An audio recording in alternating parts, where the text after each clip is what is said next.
Amazon is doing its classic posturing again, this time on GTINs or UPC codes or EANs. My name is Stephen Pope. I'm the founder of My Amazon Guy. In this short news beat, I'll be discussing how I think you probably should be reactive and not proactive to this said posturing.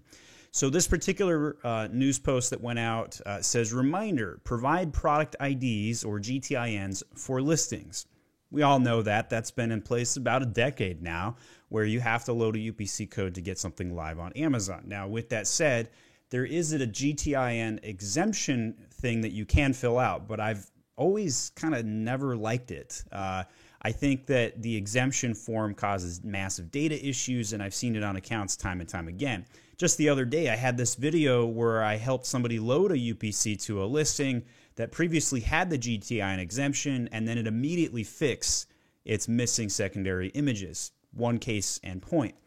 But this particular post is starting to posture and basically indicate that Amazon is going to start validating your GTIN against the GS1 database, which causes a huge game changer if that happens. So for now, I recommend that you're reactive and not proactive to this. If you've not purchased your UPCs from GS1 to date, I wouldn't make any changes quite yet. However, if you've ever purchased a GTIN code or UPC code from GS1 for your brand, even once, you must continue doing so permanently. Failure to do that will result in them rejecting all future UPC codes. But in situations where you've never loaded a GTIN purchase from GS1 directly, and you've bought retired ones off eBay, by the way, I do that every time, then I would not take any action quite yet. In this particular post, it goes on to talk about, like, if you have a problem, it's going to show up in your Fix Your Product section. So this is what that looks like. And in here, you get things like out of stock or closed listings, stuff like that. But what I don't have a drop down for yet on my Momster account is anything related to GTIN codes. And again, I've never once purchased from GS1. I did have GS1 do a live Q&A session with us. I'll link to that here if you're curious to hear what they're saying. One of the biggest updates from that particular interview was that they now have cheaper options to purchase UPC codes in a single purchase capacity. That's pretty new information most people don't know about. They have a subscription model for all other purchases. So if you've got more than 5 or 10 UPCs, the subscription model might be the way to go. So this letter says, to fix the ASINs, contact us, submit a letter of authorization or licensing agreement that meets the following criteria. Include the name and address of the brand's rights owners, legible. Include the manufacturer's name and contact information. That might be the same if you're the brand owner and the manufacturer.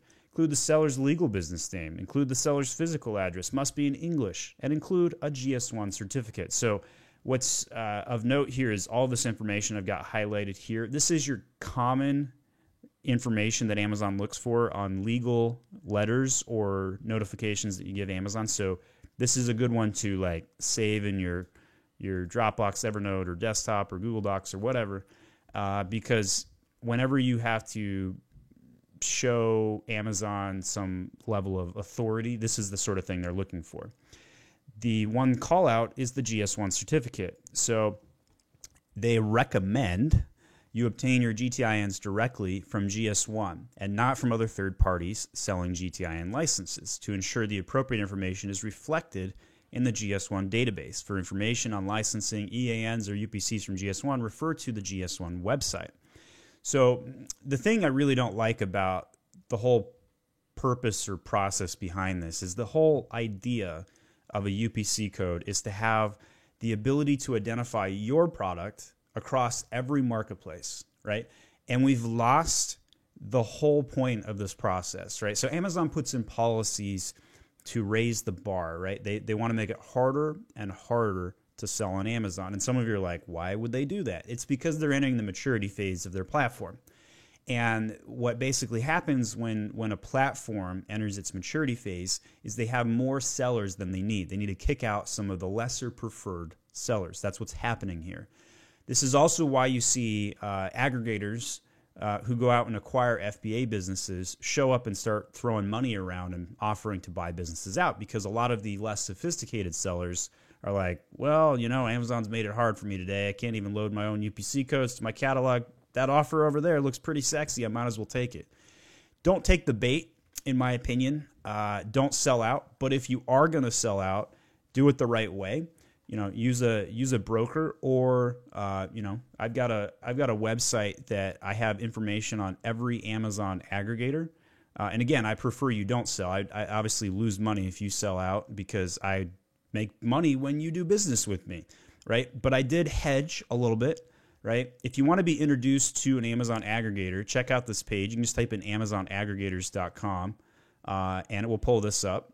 And I'll put a link to this in the description. But basically, I go through like what aggregators are looking for and information on each aggregator, and there's almost 100 of them now. If you are an aggregator watching this video and you want to be added to this page, just reach out to me and I'll get you added in. But back to our main topic with GTINs and UPCs. If you were to go out right now and try and be proactive about this, I bet you would actually cause more problems on your account. The key word in here is the word recommended, right? Right there. And until you have a notice directly in your Fix Your Products listings, I would take zero action. I would not change your methodologies. Now, if you were going to launch a brand new brand who's never had UPC codes before, maybe you should consider buying the UPC codes from GS1 directly, just to hedge for your future products, right? But for your past products, not a chance. I wouldn't make any changes. If you were to try and switch the UPC code on a product today, you would have to give them a letter and all this information, like just totally bogus amounts of effort. So it's not worth it. Simply not worth it. It could also cause data problems and have issues where you load a second UPC to a listing that already has one, and then the data corrupts, and that could cause additional problems. So this is a hurry up and wait situation. We've seen Amazon posture all the time in the past. They've postured 2 years ago about shortening titles down to 50 characters. Whatever came of that? Almost nothing, right? Like some categories did like throw down some shortened characters. I think supplements like went down to 80 characters or something like that. But like in situations where Amazon's posturing, you should always wait it out. Always wait it out. And that's why I've emphasized that so many times in this video, because I know there's a lot of you out there that are just like, I'm not so sure. What should I do here? That's why I made this video, because I think a lot of people are uncertain. And Amazon's policies create a lot of uncertainty. And that's probably the number one problem I have with their lack of transparency, especially when they posture, right? Some bear cat, my funny way of saying bureaucrat, is sitting over in Amazon, and they're looking at the legal liabilities and the problems that they're getting and the fact that they can now be sued for products and the courts and all that stuff. And they're like, well, how do we solve this? What do we do? Well, that's why they required certificates of analysis on every supplements product instead of just one category ungating, right? They're creating these additional barriers to entry so that Amazon can make money and not be sued, and they have plenty of people selling products, and they know if you don't sell your product to the consumer, some other seller will. And so they're no longer trying to add SKU count. They're now trying to focus on basically, servicing the customer as quickly as possible and get them out the door. So that's my take, guys. Feel free to throw your take in the comment section. What are you going to do? You're going to go do you currently buy your GS1 codes from GS1 right now? Leave that in the comments section, or if you've bought them from another source, where do you buy them? I buy them off eBay. And don't plan on making any changes until Amazon forces me to, which has been what I've always done with all Amazon posturing from here on out. My name is Stephen Pope. I'm the founder of My Amazon Guy. If you have any questions, leave it in the comments section. I read every single comment myself.